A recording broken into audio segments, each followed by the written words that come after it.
Seem better now? If it keeps going up, we're going to have to start over. But I think this might be better. Hopefully.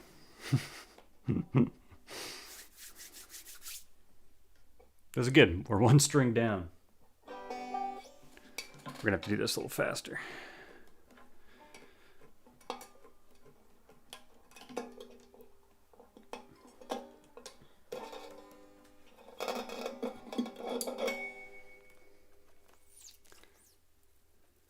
Yeah, I think I just had all the settings set to... Just had the bit rate set too high.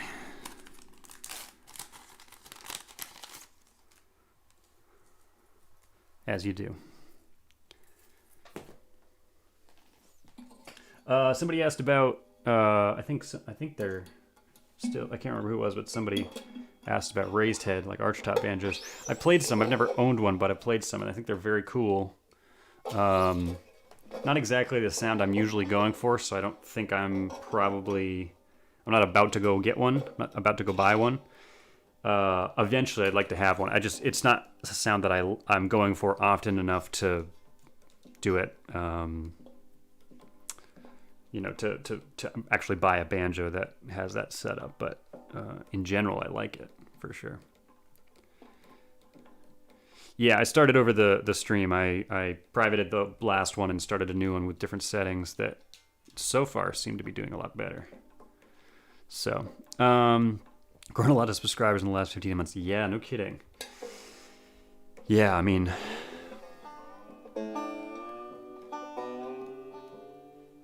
I'm not even sure how many, but it's a lot. And it's still going pretty fast. Basically, once I put out the 30 Days of Banjo thing, it was like... it kind of exploded after that point, interestingly enough. Which is cool. But very strange, because every time I do one of these live streams, a bunch of new people show up. And it's like, oh yeah, there are a lot more people. What do you have for a bridge that you like? I like a lot of different bridges, but the one I'm playing now that I like the most is made by Silvio Ferretti. He's an Italian banjo player, great banjo player, and he makes great bridges that you will recognize there's a scorpion on them. There's a scorpion on the bridge, and that's how you know. But those are really great. Purcell bridges are here in the U.S. I like that. What else? Purcell. There's others. I just can't think of them at the moment.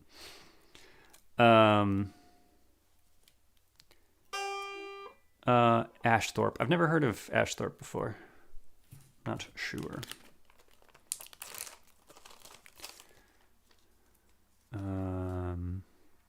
Favorite JD song?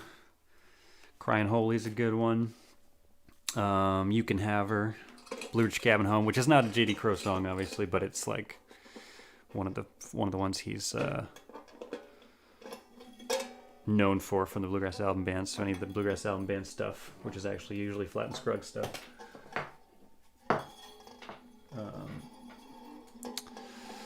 Let's see.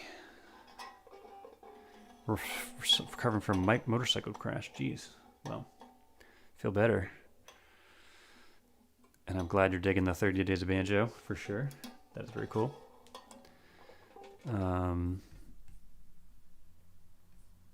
Let's see. How do the bluegrass shows look for the winter season? I think there will be some. I'm probably not going to be doing a ton just because I'm not currently in any touring bands. But I know a lot of people that are going to be touring through the winter. Not as much as, people usually don't tour that much in the winter anyway, but there will be some stuff like that. I'll play a couple gigs here and there, but I'll personally be probably doing a decent number of live stream concerts and stuff. Yeah, things like the Joe Val Bluegrass Festival are not happening, which is in Massachusetts, and stuff like that. It's an indoor festival. It's in a hotel, so it kind of makes sense that they're not going to do that. That's not surprising. But, yeah.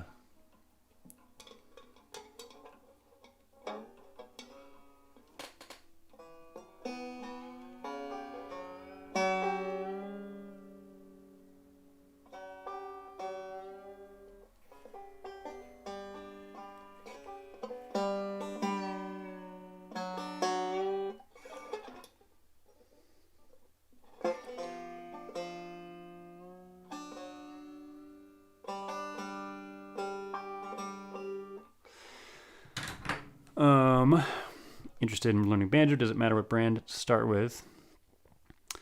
I wouldn't go for an Amazon one only because you can definitely find a used one, which will be much better than a new Amazon one for the same price. So I would go on Facebook Marketplace or Craigslist, and I would find something used if you can, and it'll almost definitely be much better than any new banjo from Amazon. There's almost never a good reason to buy a new banjo. I mean, it's fine. It's not that big a deal. But it's not like they don't sound worse after time. They sound better. So, there's not that I don't appreciate how much cool stuff has been made in the last, I don't know, couple of years by Deering and Huber and all kinds of people, but if you're spending thousands of dollars on a new banjo, you're not getting thousands more value than a used banjo that's the same thing from a couple of years ago. Somebody asked also about the bridges, the Sosby. I've never tried the Sosby bridges, but I've heard good things. I couldn't tell you personally.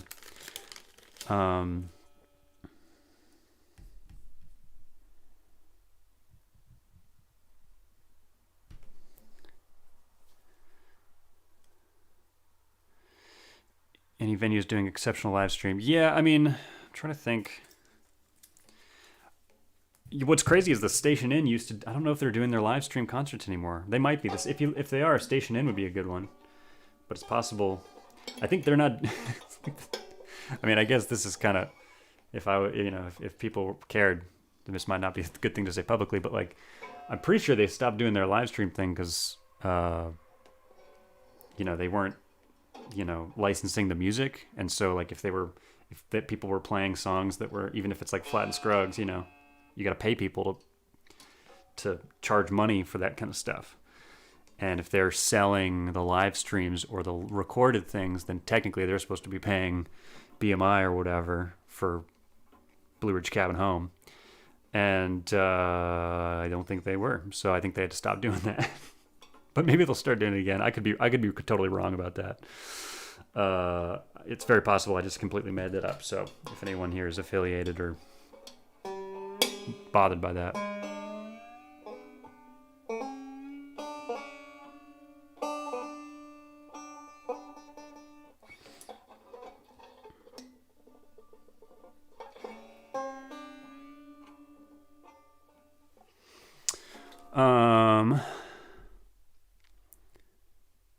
I think also there's something called mandolin.com, which is I don't know if it's all bluegrass, but there's a lot of stuff. I think mandolin.com, mandolin.org, something like that. All right, let me catch up on some of this. Anything about bluegrass in the Southwest? Bill Evans lives in the Southwest, maybe in Arizona. Bill Evans, the banjo player. So I would check in with him. He's on social media and stuff, and great teacher also. And I don't know anything personally about bluegrass in the Southwest, but he'll know all about it because he's right in there. And I'm missing a lot of people saying nice things about the lessons at 30 Days Banjo, so I do appreciate that. I'm just not getting them as they happen. Yeah, unlearned guitar. As a person who started on guitar as well, I very much know your pain or your situation. I've been there. Claw hammer or three finger for a first time learner? I don't know any claw hammer, so just do whatever you think is a cooler sound, whatever you'd rather be able to play, because it's not a beginner and advanced thing. It's just two totally different styles.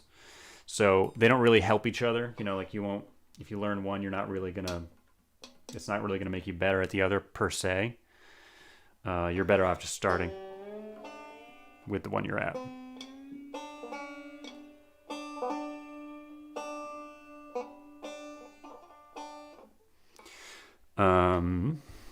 Yeah, so that's what I think about that. Let's see if I can reshare this. Somebody asked about John Mayer, another great banjo player for sure. I've never actually played with him. Although I guess I could have because he plays guitar, so I guess we in theory could have. But yeah, I don't know him super well, but see him here and there. But he's pretty amazing, pretty great. Let's see.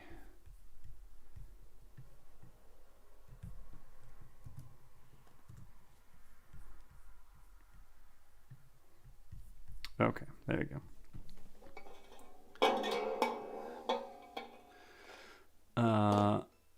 Hear anything about Tim Davis? I know a lot of people. I've never played one, but I've heard a lot of people that like him, and I think he's making a lot of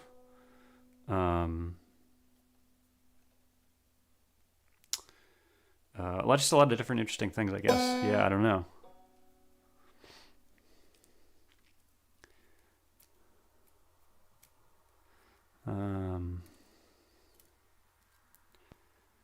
Perhaps live stream can sell the empty seats.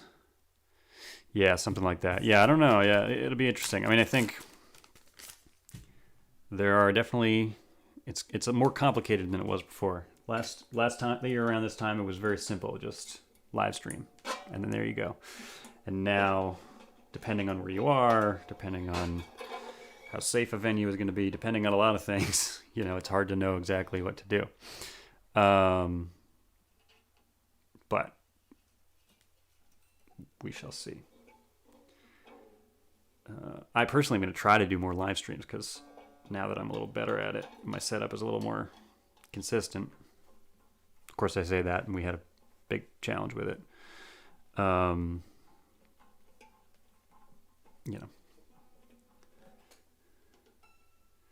But we're getting there.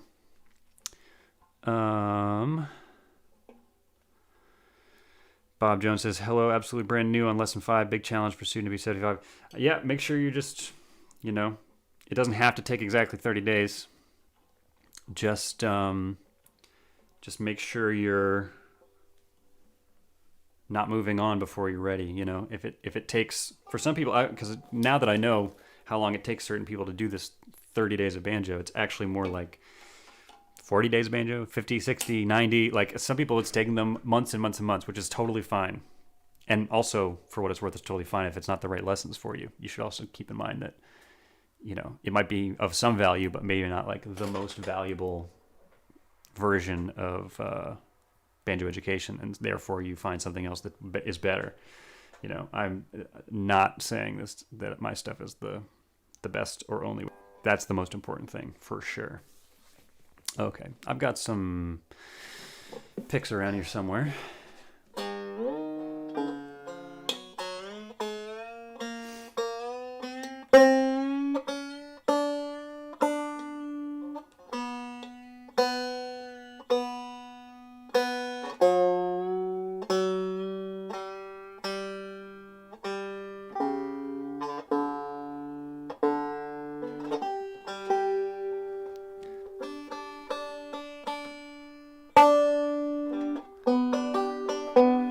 Not quite.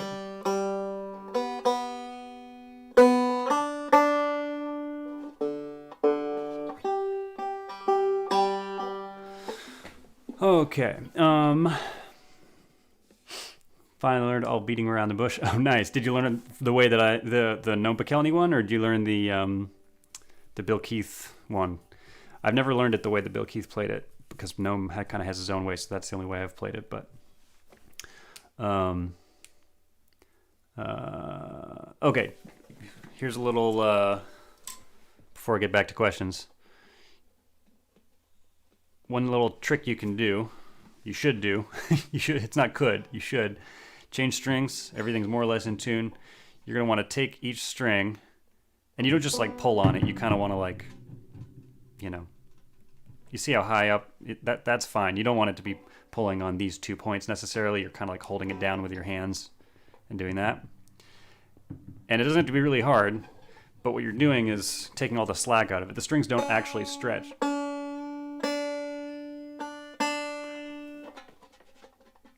You do it a couple times.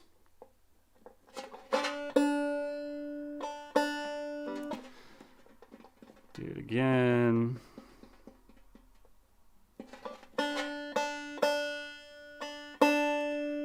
Now I do it this time, I think it's just going to stay where it's at. I think.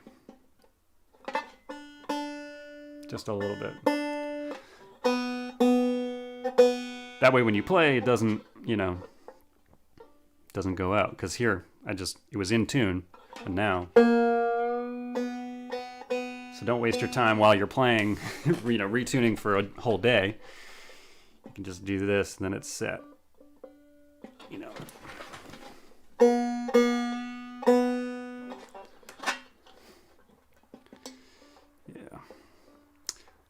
While I'm doing this, I've got some other things I was missing. Let's go back up. What do you think about the Banjo YouTuber space? Are you seeing anything out there on the channels you recommend? I mean, I always recommend things like Jim Pankey. That's always good. I'm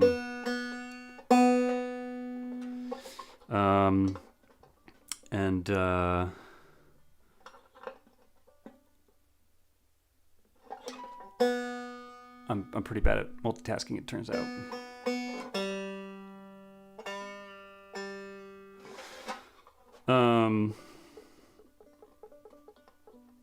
Max Allard is probably my favorite.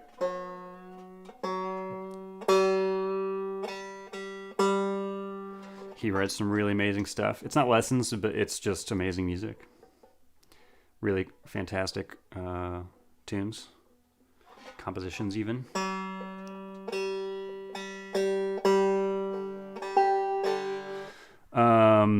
Easy songs to learn on banjo. Cripple Creek, Cumberland Gap. I mean, easy. If you watch my 30 Days of Banjo, you'll learn 3 relatively easy tunes. Or 4 maybe, I can't remember. Yeah, I'd really like to see more people uploading videos on YouTube of banjo-related stuff.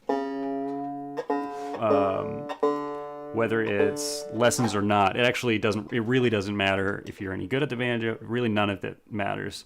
If you think about any other interest that you have, any other thing that you're kind of interested in,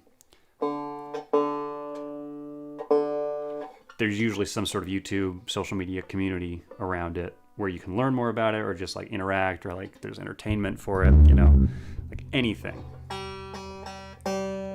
You know, if it's like cars, if it's like a specific type of car, like I'm sure there are like literally hundreds of people who dedicate all their time to making videos about specific, and that you can like kind of be a part of that online community and learn more about it and all that stuff. And there just isn't that much of that for banjo. There's some, but it's all lessons for the most part, or performances, which is fine, but there's not enough of like, there's no like bluegrass banjo vlogs, which I'd like to start doing more of, which I hopefully think will work out and be interesting and all that sort of thing. Because that's something that like all other, you know,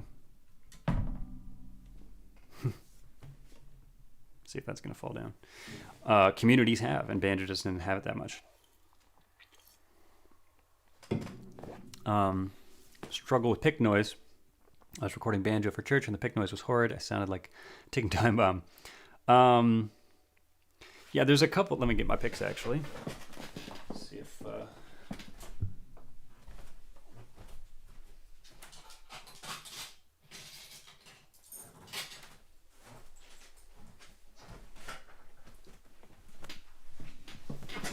so when it comes to pick noise, this is kind of a hard thing to describe, but you want to play each string really fast, even if you're not playing fast, even if you're playing slowly.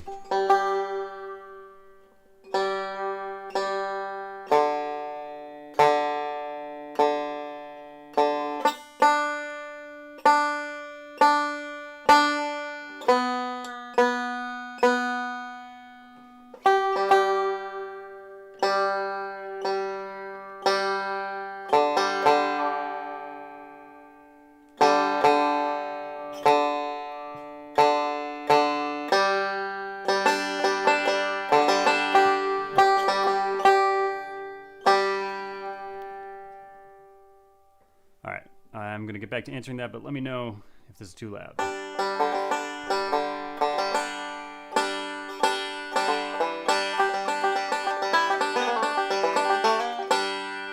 So pick noise, even if you're not playing fast, go through the string quickly. Because the more time you spend on it, that's what pick noise is. It's the pick scraping across the string. So if you go slowly, you're going to get pick noise and then the note. But the faster you go, the less time you spend making pick noise. Pick noise is inevitable, but you can get less of it by playing through the string faster. The other thing is, if you're playing like, depending on, let's see if I can do this.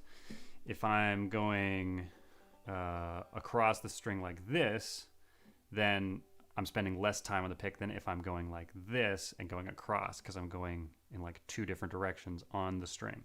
So you just whatever you can do to spend less time touching the string, if that makes sense.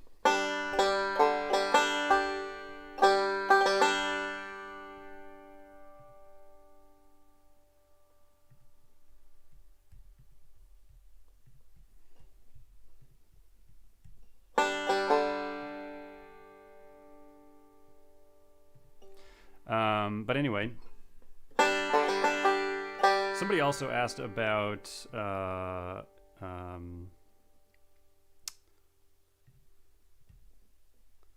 let's see. Great. Somebody also asked about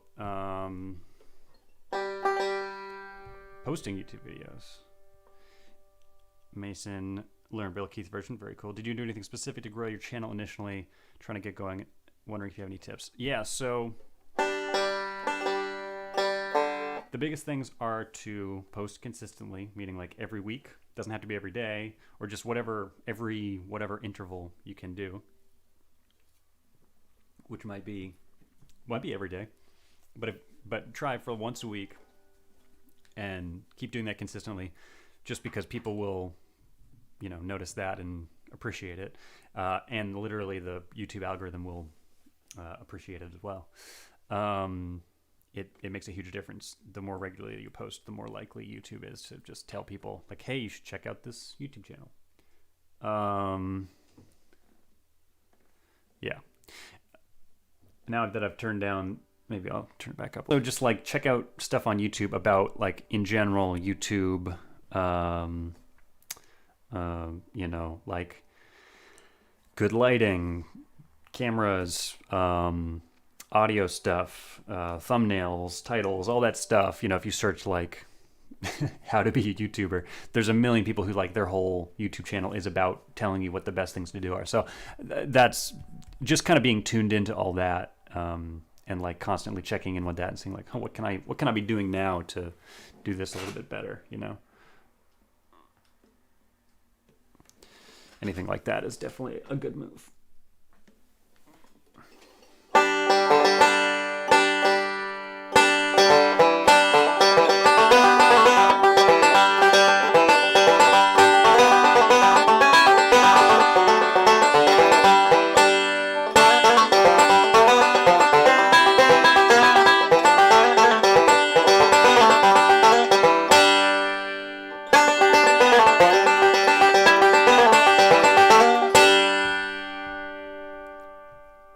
Okay, let's see if I missed anything.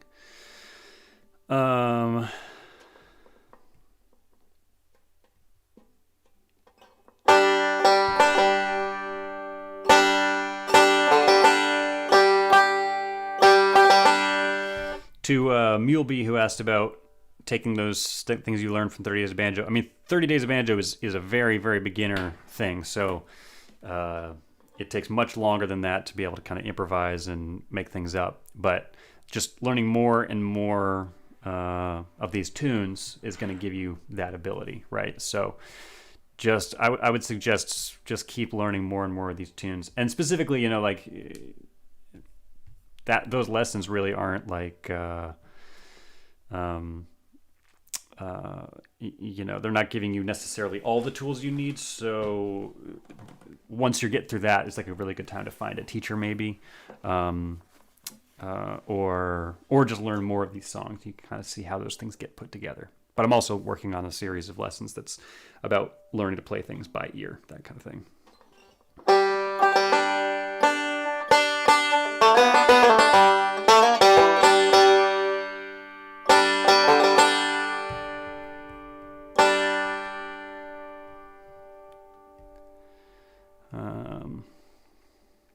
Learning the melodic scales, but I feel like there's a huge gap between knowing them and using them to improvise.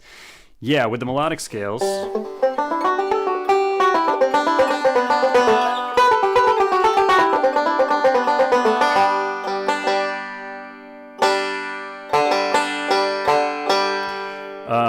when it comes to that kind of thing, it takes a long time to start to feel like you have control over that and like being able to choose different notes that you're playing. One thing you can do is instead of just playing them up and down, you can play them in patterns. So you can go up 3 and back down. So.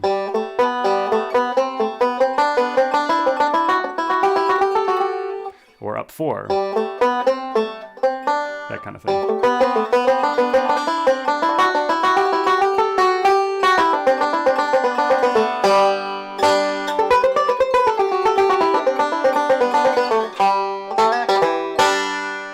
But it takes a long time of doing that very slowly and making choices. So, at a very slow speed, you could kind of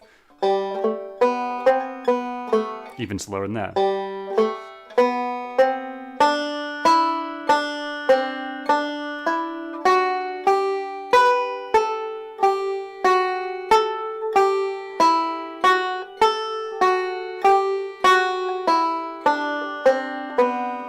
And then as you get more and more comfortable, you can improvise at a little bit of a faster speed.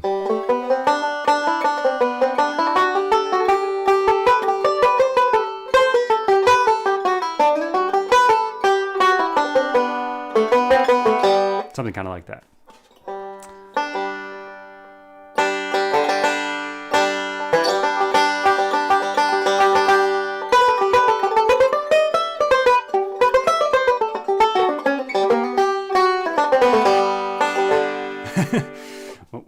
Hard to watch somebody beast this thing when I'm still so terrible. No, not terrible at all. I very much doubt that. There you go. Best banjo beginners books. I don't really recommend people learn from books to begin with, because music is like sound, right? So the book can't really, as if it comes with a CD, great. If it comes with a DVD, great. But if you're not learning from something that you can actually hear, it's fine if there's a book part of it, that doesn't matter. But like if there's no component that's actually like hearing things, then it's no longer really music. It's just like you might as well be learning to type, because it's like, here's how you spell this word, press these buttons, right? Like that's what that ends up being, press these buttons. But that's not really what music is. So make sure it's a teacher or YouTube videos or something like that. Again, it doesn't have to be my YouTube videos, but YouTube videos in general are good for that sort of thing. Yeah. Can you play Handsome Molly? I can try.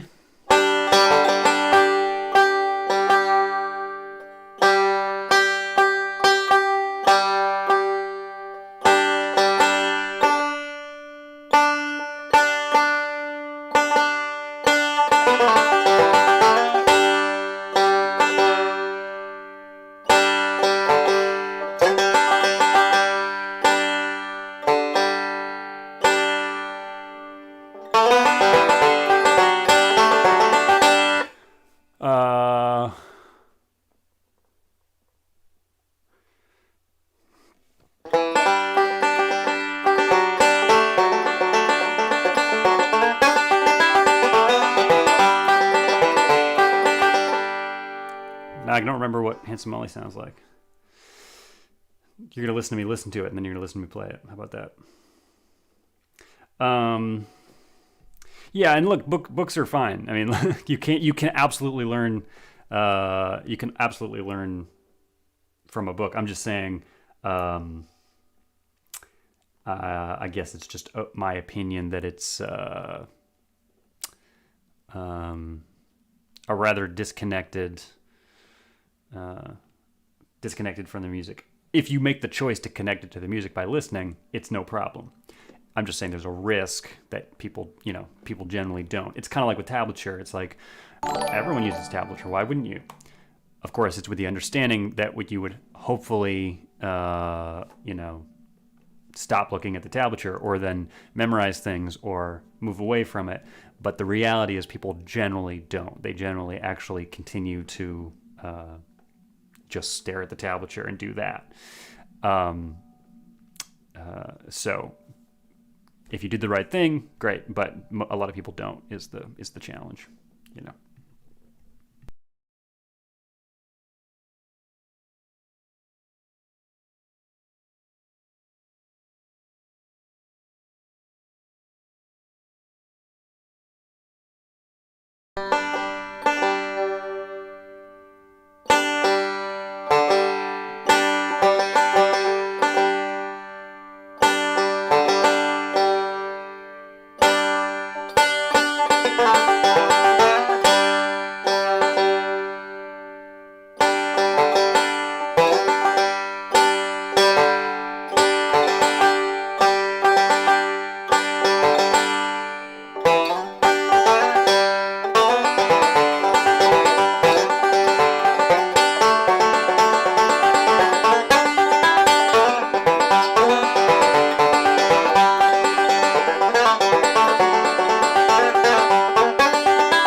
something like that. That's Handsome Molly-ish.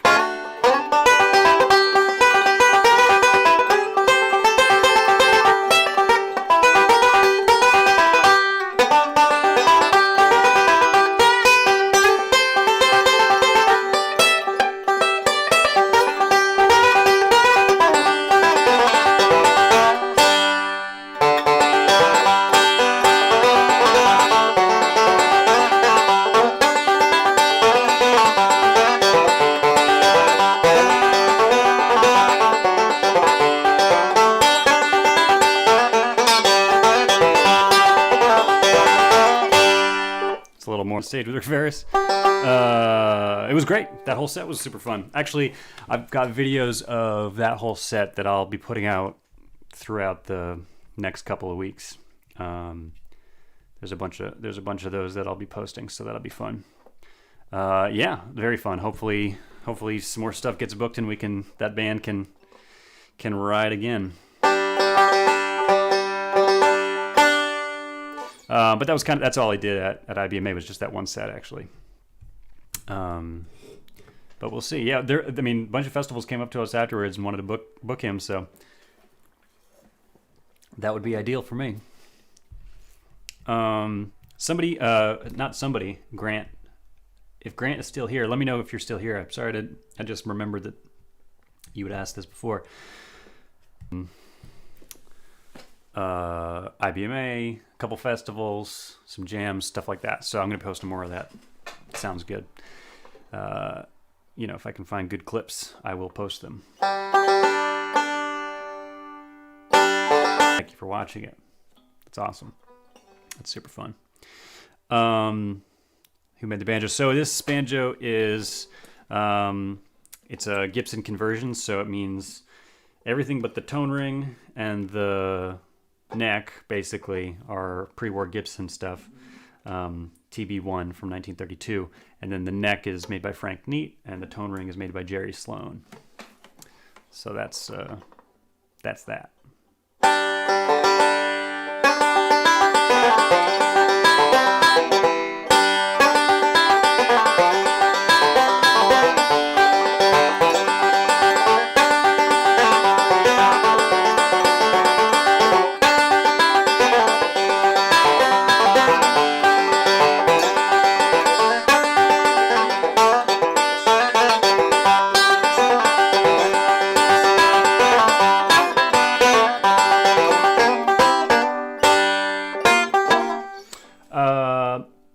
Let's see.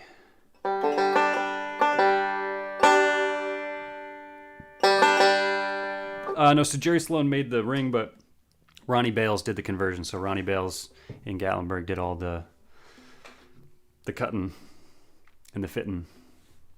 Do you think lessons over video call are as effective as doing lessons in person? Probably not. Lessons in person is probably the best way to take a lesson, just because you can really hear what the banjo sounds like.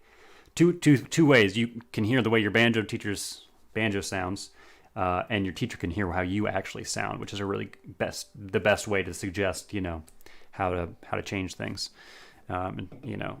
Over a Zoom call, unless you've got a really amazing, I mean, if you could take a banjo lesson with Ron Block or a video call, or some guitar player in your local music store who doesn't know how to play banjo, I would take the video call with Ron Block. But you just kind of have to, you gotta weigh the pros and cons. If you've got a good banjo teacher around you, I'd try to do it in person if you can do that safely, obviously. Wish you would show us up close Hey string. Yeah, I should have done that, but now I've changed all my strings. I will do that next time. Okay, I have to back way up because PFC Beetle Bailey, longtime friend of the channel, so incredibly generously donated $5 and said, "Are you familiar with Jason Burleson's backup, specifically his bluesy stuff like I'd Rather Be a Lonesome Pine?" Let me listen to that for a second, because I've definitely heard that a bunch, and then maybe I can... Let's see.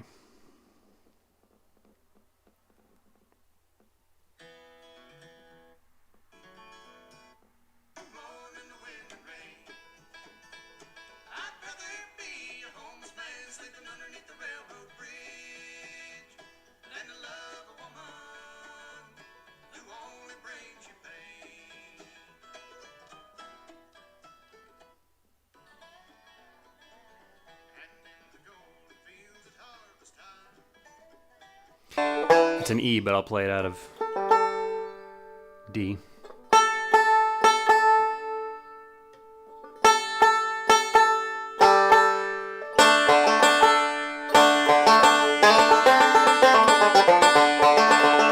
So all that stuff is basically like, it's out of a D position.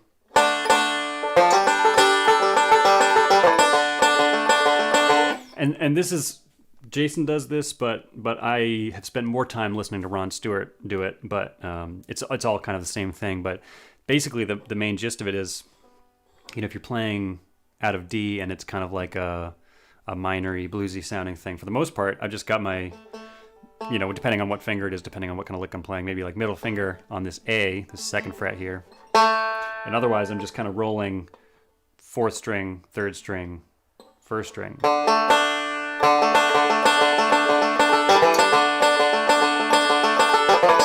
And maybe I'm doing a little pull off there.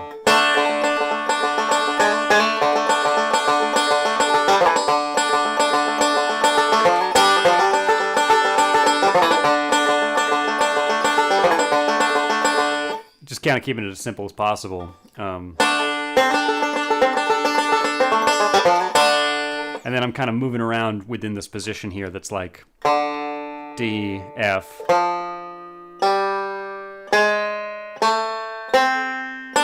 It's actually like a blue. It's actually exactly like a blues scale. So that's 0, 3, 0, 1, 2, 1, open, or third fret.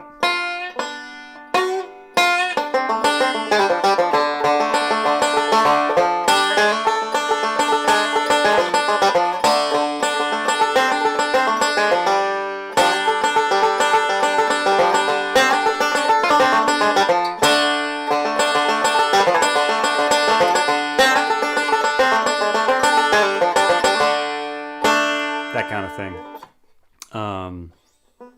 But that would make for a good lesson, actually.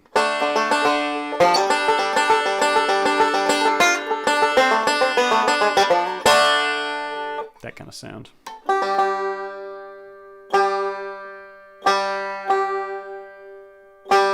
Nikolai, how's it going, man?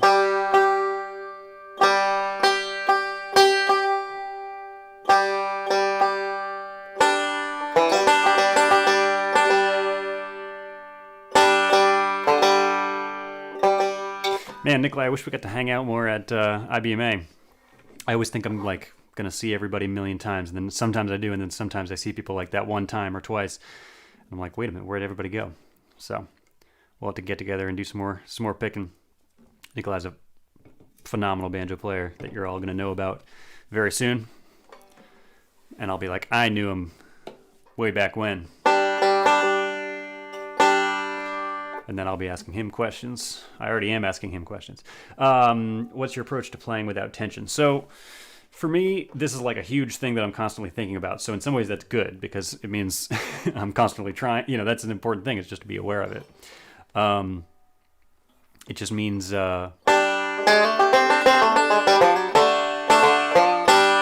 it just means you really have to, like, first of all, be aware of what your body feels like when you're playing, right? So, like, you might just want to start playing and just see what it feels like. Like, just play something that's not too complicated, like Fireball Mail or something like that. And, like, it's amazing how little we do this, but, like, just try and kind of feel different parts of your body as you're playing. Like, just focus on that and see what that feels like. Because you'll notice that certain things, like, even when you're just playing, you'll notice that, like, your feet are tense or something like that.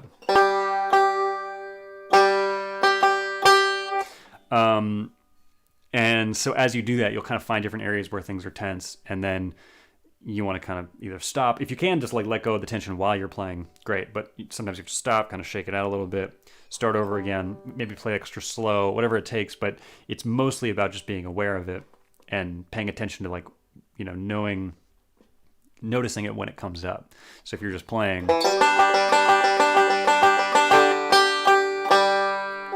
very much out of tune.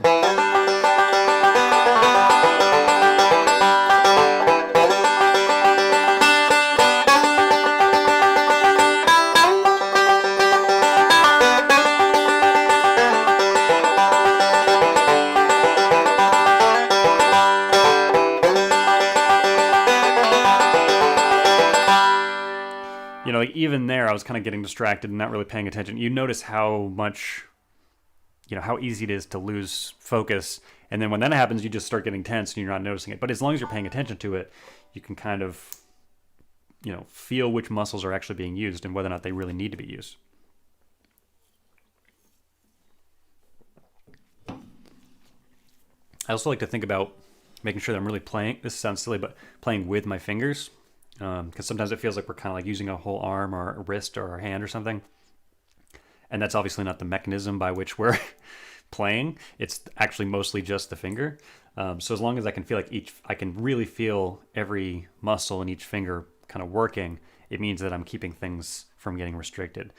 If I feel like I'm trying to like use my hand to play, then everything else tightens up and it doesn't feel like there's unrestricted motion,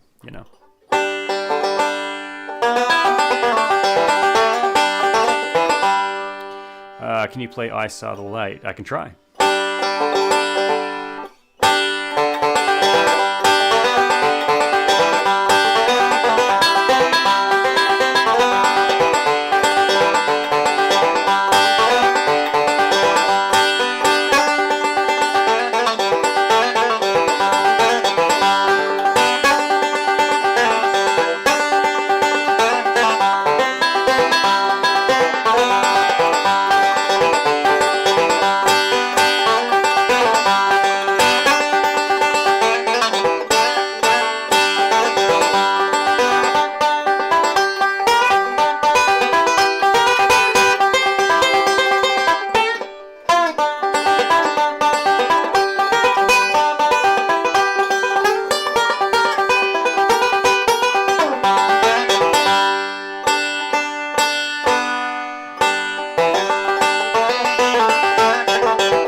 Kind of like that.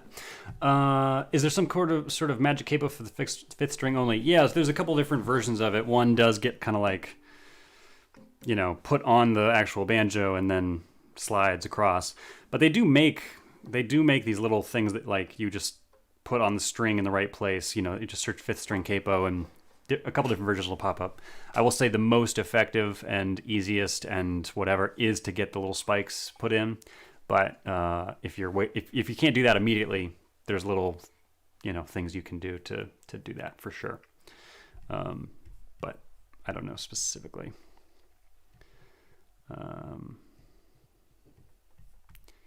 you know. Okay. Great live feed. Thank you. Yeah, how are we doing? Is this looking better? Before we had kind of some choppiness, but hopefully it's better now.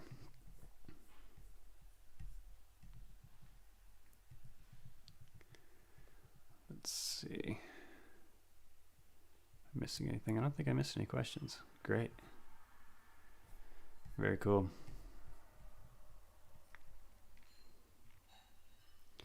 How many banjo players does it take to change a light bulb? Well, it's a good question. I changed a couple light bulbs today, so I changed 2 light bulbs today, so apparently one is enough.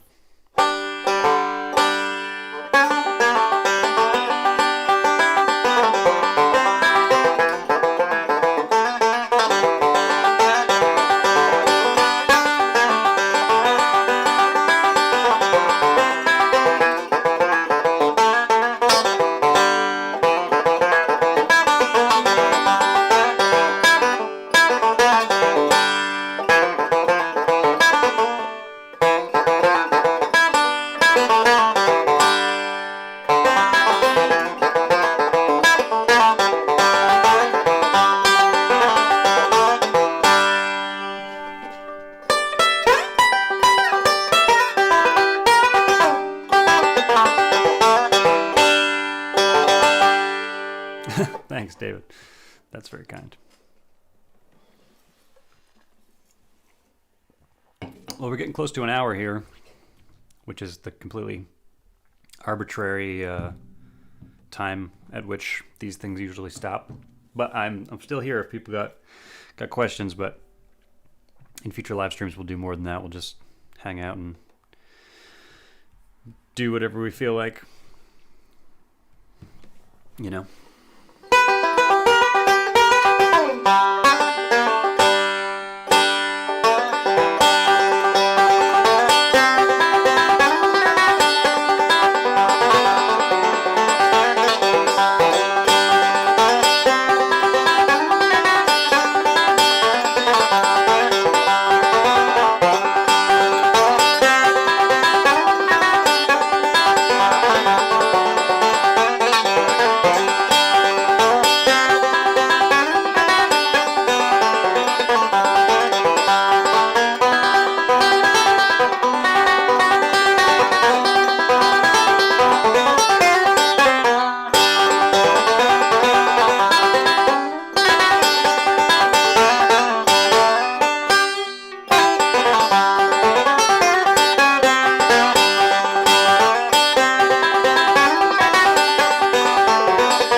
Let's see. Let me take my banjo, clean it, set it up.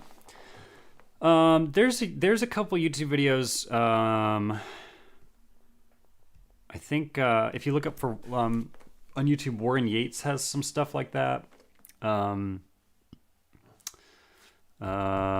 think Steve Huber has posted a couple things like that.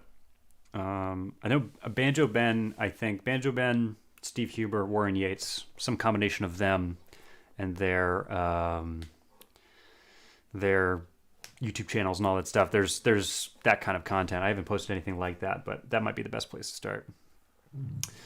Grandfather talked to an old man back in the 1930s that played a song, Green Corn Reel. I've never heard of that. I could look it up, though.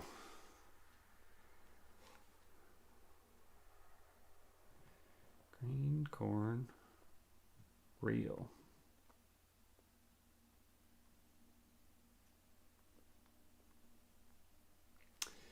Yeah, I don't see it.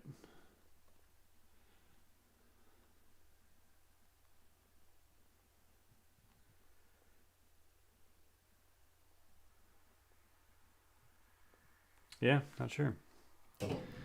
Richie Dotson, yeah, he's another one. Richie Dotson has a bunch of great videos about all that kind of stuff. That's a good one. I'm trying to get Gabe Hirschfeld to post some more of those videos.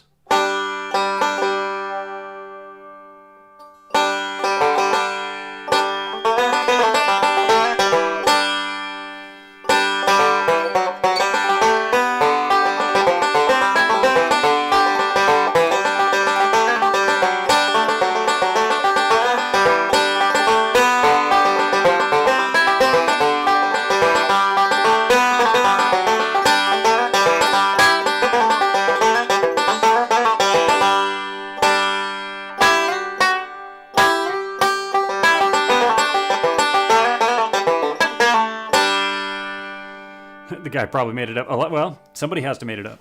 You know, somebody has to make up those tunes. They all come from somebody making it up, so.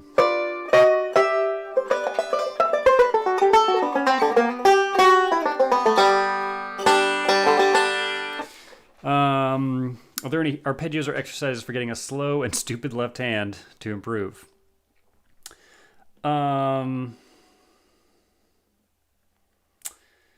Well, so one thing that I'll say is, like, a lot of times people will think there's kind of like some other exercise you have to do, which I don't think is necessarily always true. But one thing you can do if you're just trying to get your fingers to have like more independence is just try to play, like, start maybe at the 5th fret, because down here it's a little harder to run. Start at the 5th fret. Let's see if I can get this a little closer. And you want to play 5th fret, 6th fret, 7th fret, 8th fret, right? And it doesn't have to be fast or anything, but just play those frets on each string.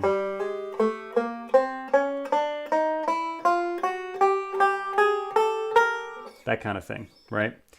And you don't even have to play. You can just put your finger down on each one. And then you can just do different combinations of those for, you know, like, think of how many different combinations there are of, you could do reverse, you could mix them up, you know, if you've actually played it, you know.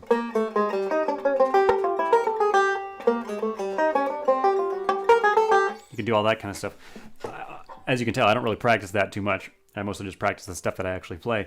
But that's one thing you can do just to get your fingers, you know, get a little more dexterity going.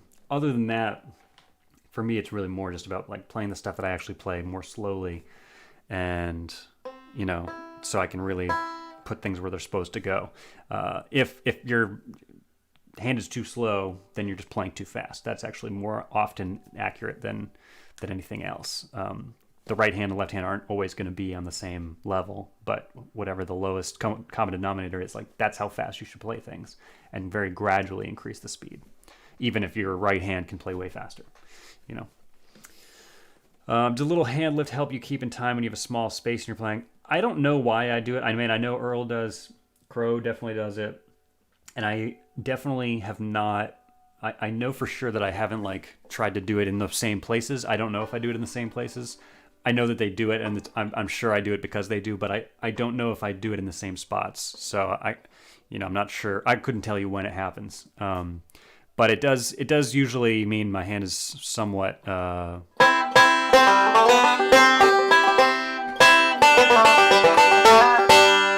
I mean, now I'm watching myself do it, and so I have no idea if I'm, you know, doing, if it's contrived or not. But it definitely is only something that happens when your hand is actually fairly relaxed. But not necessarily. I mean, the rest of my hand can be pretty tense, and I can do that. Yeah, I don't know. Tough to say. It does help me, you know, you get a little more pop in the note, you know. That kind of thing.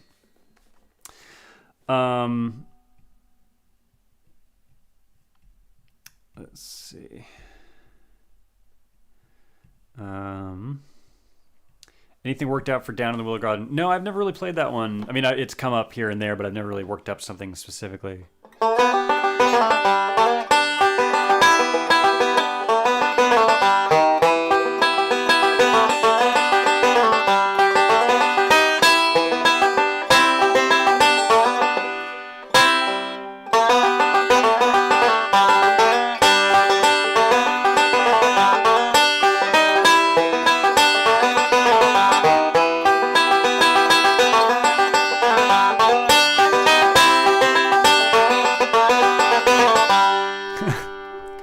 Little hard to play in 3/4, but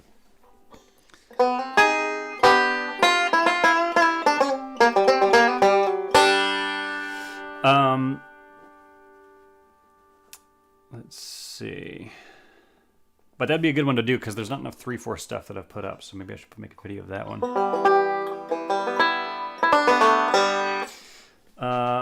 I've never really come across. No, I've heard the name John Dowling, but I'm not sure. I don't think I've actually heard him play. I shall check it out. If you're playing too slow, you're playing too fast. Yeah, that sounds confusing, but I think it's true.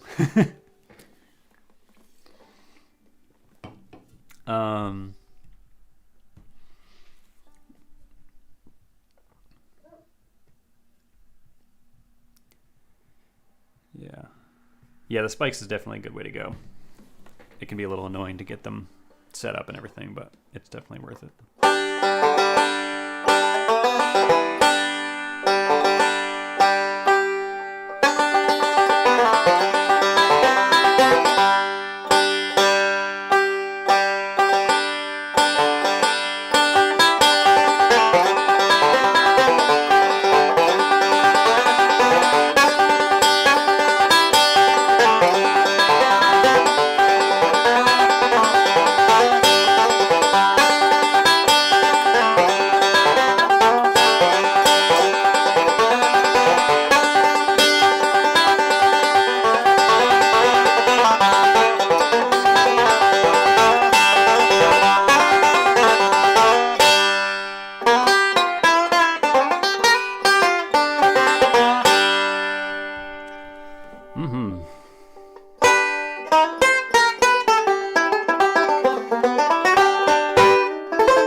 Can you play without finger picks? You can. It just won't ever sound like this. So it just depends what you want to sound like. You can. People do play without finger picks. It'll just never quite sound. It'll never sound the same. So if that matters, then you're going to want finger picks. If you don't care what it's, if you like it sounding other ways, then by all means, you know.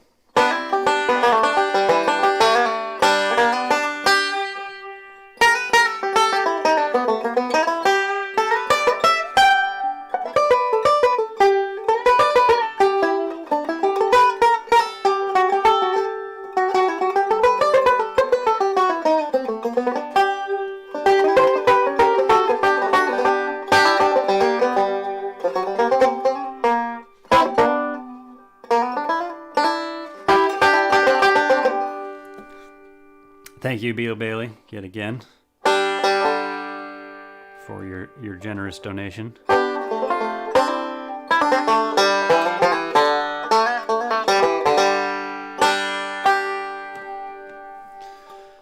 Oh, what's a good tune to play?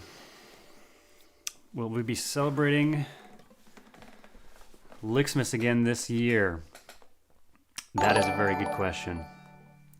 That is a very, very good question. I hope so. It's turning out that I'm possibly, if we are, then I kind of have to figure it out soon, because it's possible that when that's all going to be starting, I'm not sure yet. I might be in Tennessee recording on somebody's album, which means I will have to have spent a bunch of time before that practicing it for it, and I don't want to mess that up. So I have to So if I do that, if I get it out of the way now, then yes, but I'm not sure exactly how. I'm not sure exactly what it's going to look like, the Lixmas thing. If people don't know it, 12 Days of Lixmas, it's like this 12 Days of Christmas, but it's a different banjo lick every day, and it's happened twice so far.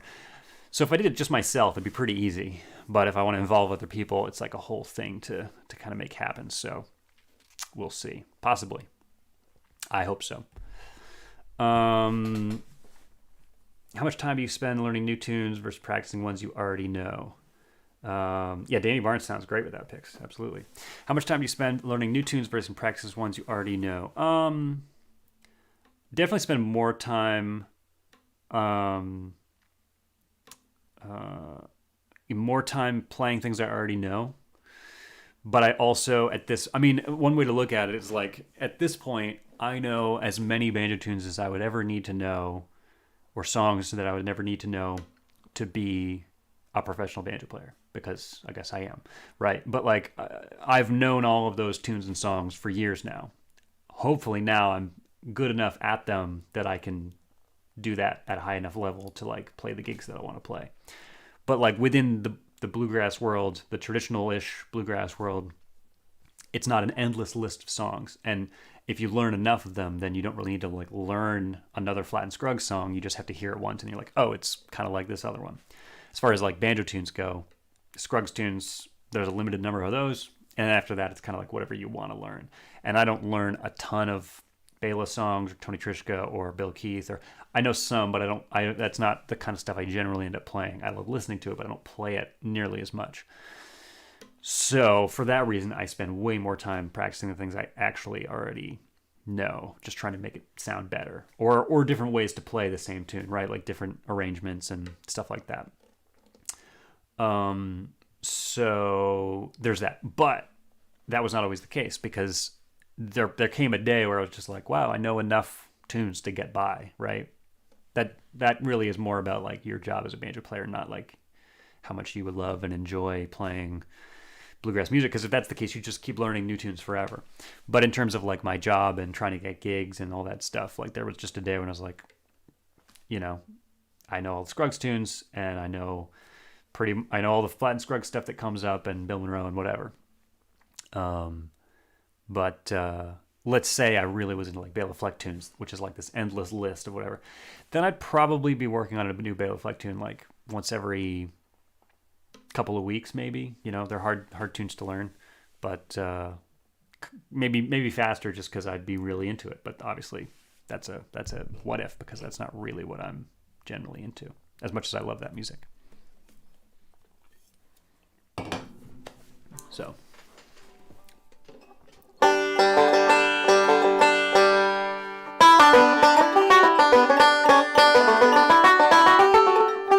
wonder if I remember that one.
There's a Tim O'Brien tune called The High Road, which is a good one that I mostly remember, apparently.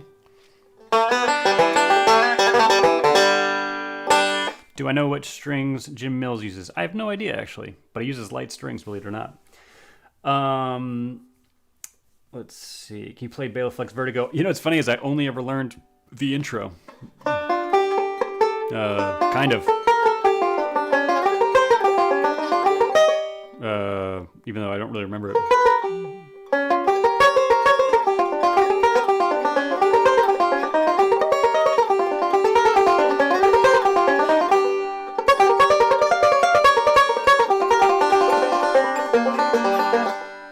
Whatever, however that goes.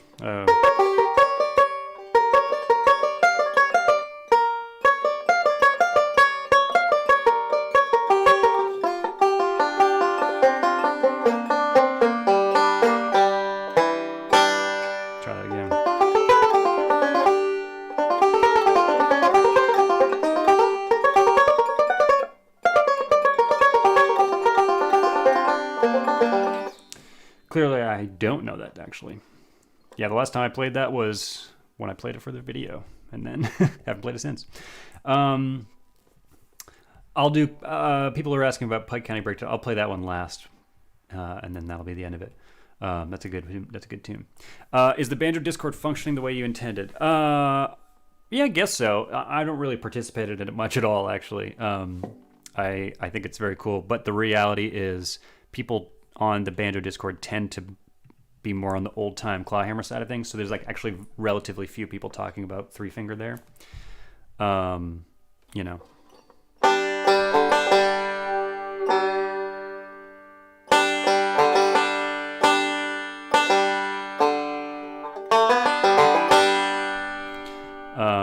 But it's cool. Yeah, I think if people are enjoying it, then I think it's functioning just right. But other than that,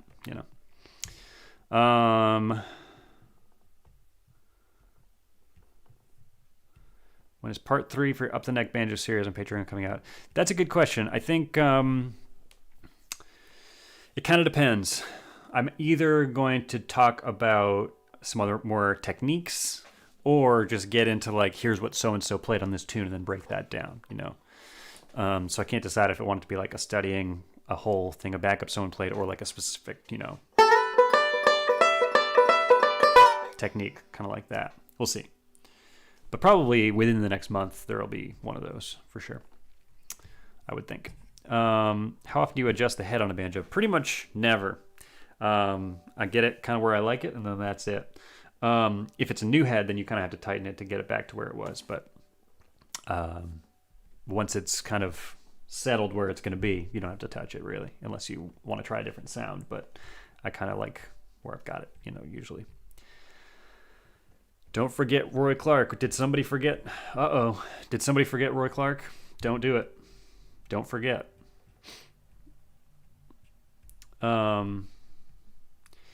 Typical you nickel or stainless steel strings for Stark style. What are these? These are stainless steel, in fact. I don't really spend a lot of time thinking about the gear stuff too much, but this is what I use, the JD Crow's signature set. You can see the gauges there, stainless steel. I guess that's what I like. But I'm trying to think. I can't think of what other companies use nickel, but maybe like Diodario does. I'm not actually. Don't forget about string bean, everybody. Don't forget. Thanks for the reminder. I don't think anyone's forgetting these people. Don't worry. Let's see. What is your typical...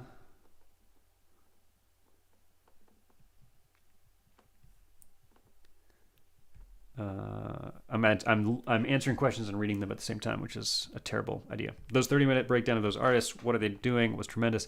Yeah, so that's actually, I want to do more of those. So I might just start getting into more of those and let that be the way that I teach those ideas, basically. So hopefully more of those. Let's see. What is your typical pre-gig warm-up?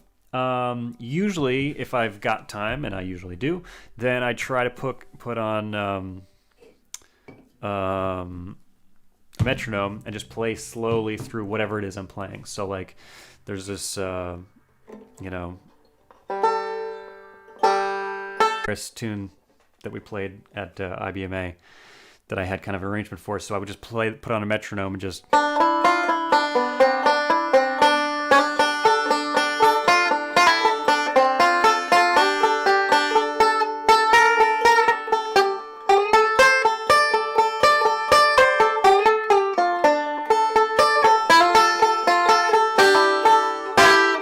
you know, whatever my arrangement of it is, play that exactly, slow with the metronome, and slowly speed it up until I'm basically playing at the full, you know.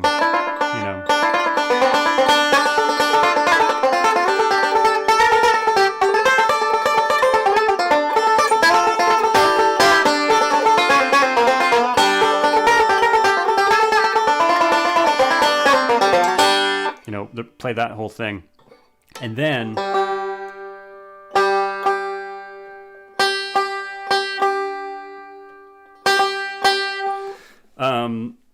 And then hopefully by then I'm somewhat warmed up. But I'll also probably like play along with some recordings of a band that sounds kind of like whatever I'm about to play with. So like you can always kind of tell a band is kind of leaning more towards like really traditional or more modern or whatever it is. And I'll try to find something that's like kind of in that vein and play along with like a record like that. Let's see. How can you train the fingers to touch the strings consistently as well as loosen up the thumb? I mean, just as go as slowly as you can, because the slower you go, the more control you have, right? Like if I'm just holding my hand in the right position and not moving it at all, then like it's a lot easier to loosen everything up, right? And if I play really slowly,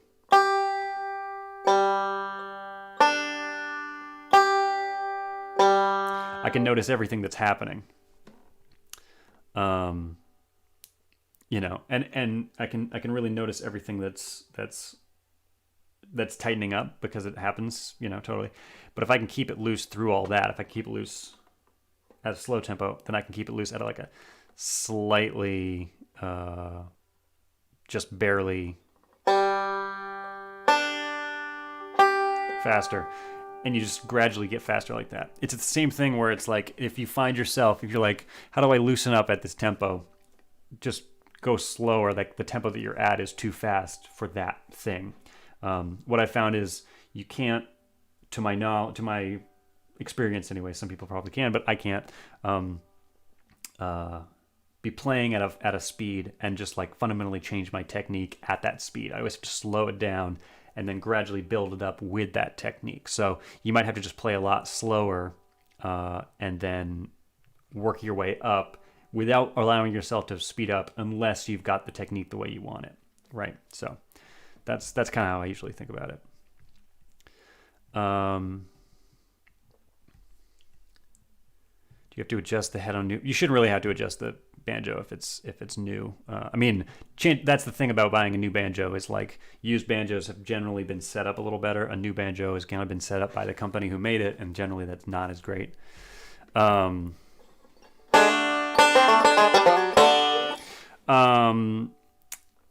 Let's see. But you shouldn't have to mess with it, and if then you don't have to mess with it at all. Why aren't you using detuners or teaching songs? So I don't teach any tunes with detuners because so few people have them that it's like a pretty, it's a pretty rare thing that people have for the most part. I love those tunes, and at some point I will. I just haven't gotten around to it. I don't have any detuners or whatever on this banjo, but I've got some on another one, so I will eventually. I just haven't gotten around to it. What state? I live in Maine. Yeah. Which technically is in Appalachia, although people up here call it Appalachia. But technically Maine is the end of Appalachia.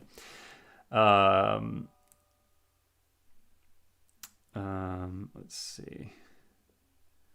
The name of that last minor tune. Oh, that's actually a Rick Ferris tune called Stoneman's Raid. It's from his first record. And yeah, it's a great tune.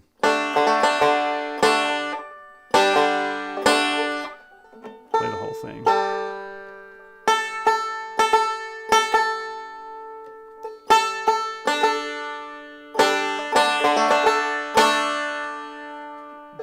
Actually, I'll even play it in the right key. I don't play... Justin Moses was the banjo player on the record. I don't play his break exactly, but there's definitely some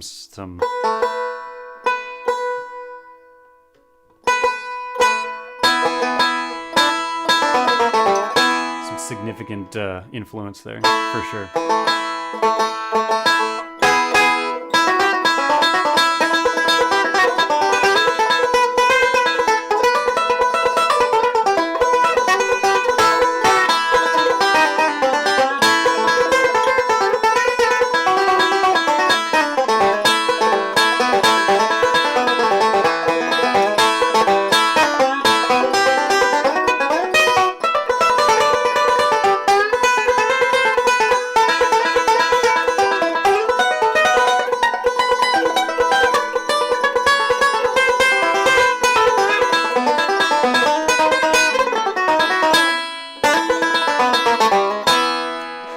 It's a great tune. Check it out on the first record. Rick Ferris, Stoneman's Raid.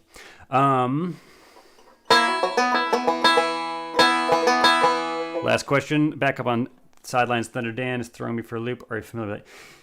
Yeah. My buddy Troy Boone. Actually, I'll be putting up some videos with Troy singing on him. We were in a band together. The guy who sang Thunder Dan, we were in bands together at ETSU, and after that for a couple years, and we just kind of did like reunion shows. So I've got some videos that I'll share from that. But so I know the song well. I've heard it many times. That said, I don't know how much I remember it, like exactly how it goes, but.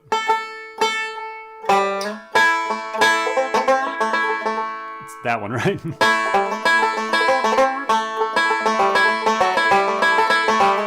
So if I just play backup on it.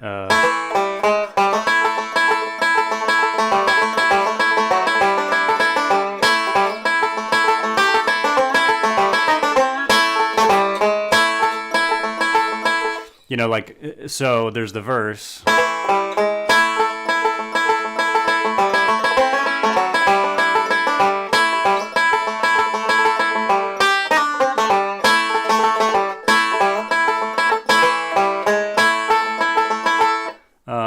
I could just kind of keep it as simple as possible like that. But it's weird because it does the like thunder dan, you know what I mean, or whatever the melody is. I'll try that one more time.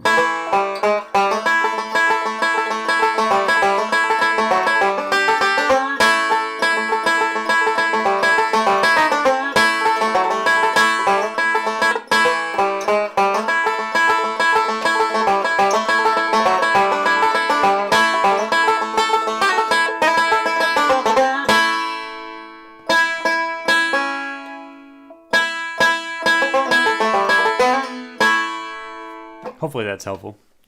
That's what I think about it, I guess. I had no idea you live in Maine. Thought you were probably Georgia, Alabama, Tennessee. Yeah, I used to live in Tennessee, but no, I'm from Maine, and I'm back here again. What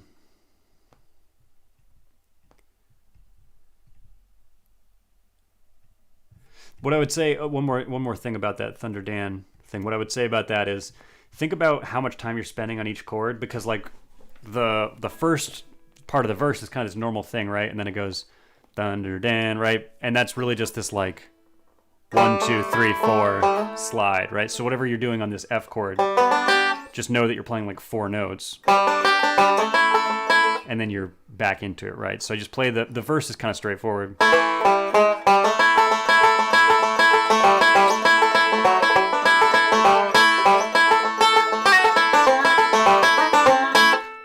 3, 4, 1. You know, you just think about, you know, how many notes need to fit into that little space, and then you can kind of plan ahead and put it together afterwards. That's kind of how I think about stuff like that, because it's a little irregular, obviously. Let's see. Should I pluck the strings as hard as Jim Mills? Almost definitely not. No, I wouldn't recommend it. Just because very few people can make it sound like Jim does. He's kind of a very special banjo player. And it's just not necessary. You really don't have to. That said, like, what am I talking about? Like I know how to sound better than Jim Mills? Obviously not. But it's very, very rare that people make that sound good. He is like one of the only examples of that sounding really good. And it sounds amazing. It sounds like some of my absolute favorite banjo playing. But it's extraordinarily rare that people make that kind of playing that hard sound that good. So definitely don't have to do that. Do you ever wander into clawhammer territory? I never have. I'd love to, and I probably will at some point. I have a banjo that's kind of just right for that, an open back. I just never have, but I'd love to, for sure.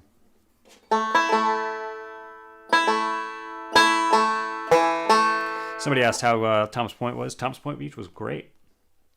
Good weather for the most part. And great bands. It was a lot of fun. Yeah, Thomas Point Beach is always good. Do you often feel the need to transpose a song from other notations, like guitar tablature? No, I've never done that. I mean, I pretty much only play music that was kind of like in this style already on the banjo, so I'm not really like I'm not really thinking about it. I mean, if I was two sides of this. One is like I'm not really playing things that like guitar players play generally. But the other side of it is like I just don't learn things from tablature anyway. I only learn things by ear. Not that, you know, that's like particularly astounding in the music world. It's just I don't find it to be a particularly efficient thing to do, to like learn it from another type of notation and put it into this type of notation. Then you learn it. It's like, you know.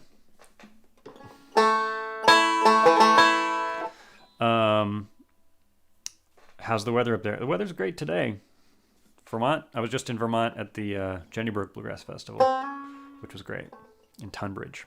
The weather's pretty good today. It's getting colder though, as you know. How much do you vary or improvise as you're playing? Kind of depends what I'm playing, but I never really. If I'm on stage, I'm very rarely playing things exactly the way, like exactly one way. You know, sometimes,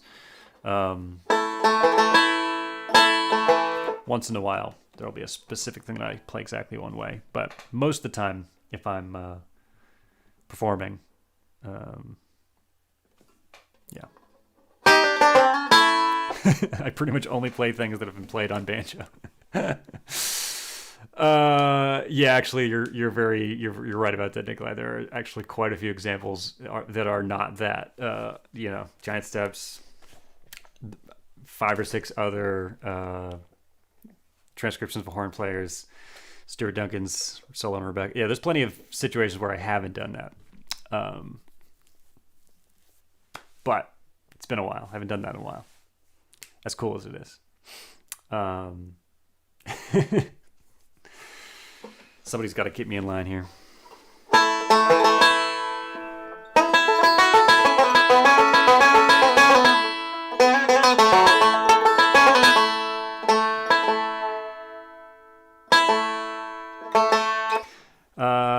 Any chance of a ghost dance lesson? I'm not sure what ghost dance is. Not sure what. I'm not sure what tune that is. Never heard of it. Yeah, I'd like to get over to Vermont more, but I mostly am only there for the Jenny Brook Festival every year, and they did it in October this year. Advice for people who find it difficult playing in front of others. This is something I have a really hard time with, playing in front of people. Right now, this is fine because you're not right there, so it doesn't. I feel like I'm playing in front of people, but yeah, I definitely get nervous on stage, and it's like dealing with tension, where if you can not let yourself kind of spiral out of control when you're, you know, things get a little dicey, you know, like let's say you make a mistake, if you dwell on that for the rest of the gig, then it's just going to get worse the whole time, obviously, right? But if you can let each mistake be its own thing, and then you you know, and then you move on from it, and it's like it's a new moment, it's a new tune, it's a new lick, new whatever, then you can kind of move forward with it. So it's something you get used to the more you do. So do it as often as you possibly can. But while you're doing it, when things are not going well, just be ready to leave everything that is happening behind you once it happens. You know, if I'm playing something, you know, whatever tune I'm playing, if I start, you know, then I need to be able to, you know, like get back on track after I make a big mistake or whatever, and not think about it, not dwell on it. As much as it's somehow weirdly satisfying to dwell on your mistakes and be like, trust me, I know how bad it was. I messed it all up. You're going to play better if you can let go of it and forget about it, which kind of requires some mental effort for sure. It can. When playing in a band setting, I try to stay away from vamping, but I also don't want to drown out other players. I mean, vamping's kind of the best thing to do behind a mandolin and a guitar, for sure. You know, depending on the situation, you know, if there's a fiddle or dobro chopping, sometimes I'll still roll. It's good. You can play quietly. You know, if my break is here, you know, but then the backup comes up, I'm going to be playing like this.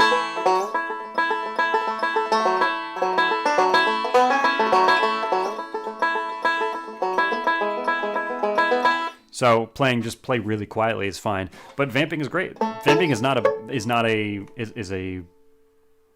a important and very common technique. So another thing you can do is use these vamp positions and play roll patterns.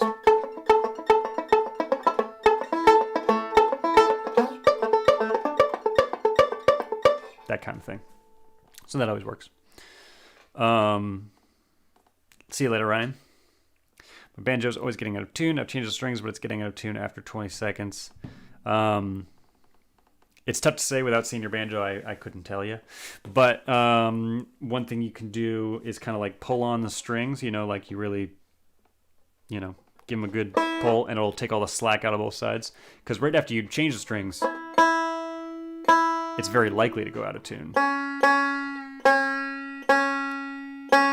So it's kind of a sweet spot between when it was strings were just put on and when they're old and getting out of tune, you know.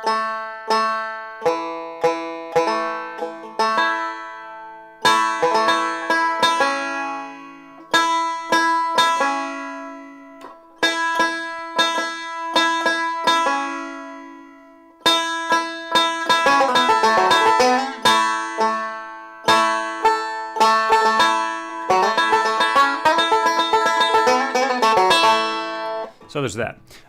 Okay. Do I ever play in the South? Yeah, a decent amount. I was just in Raleigh in a beginning of October, and I probably won't be playing any gigs in the South in the next like couple months just because there's less stuff going on in the winter, but probably a decent amount next summer.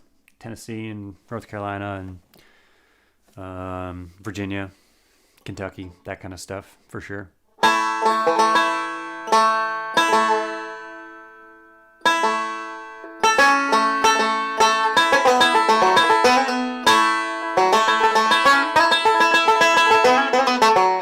Okay, so this has been super fun.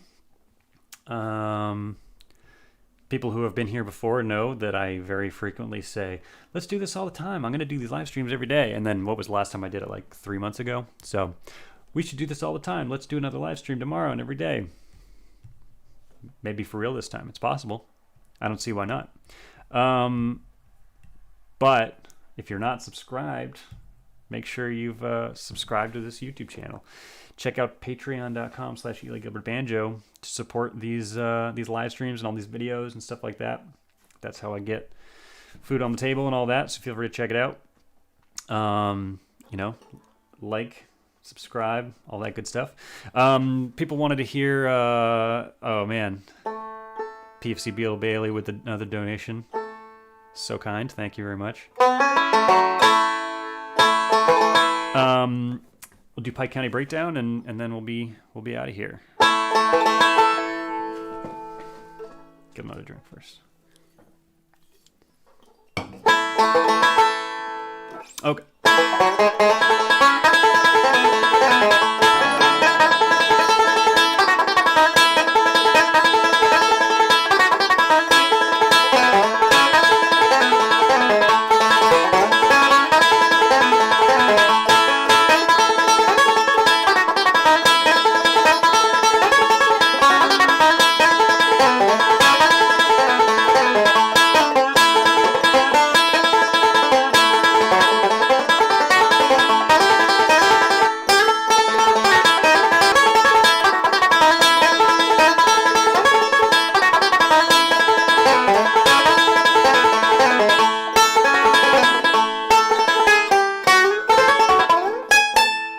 Try the ending one more time.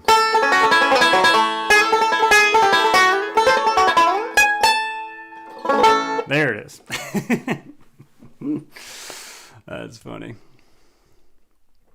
All right, folks. Well, this has been fun. Until next time. Enjoyed my stay. Yes, indeed. Yes, indeed. All right. Until next time, folks.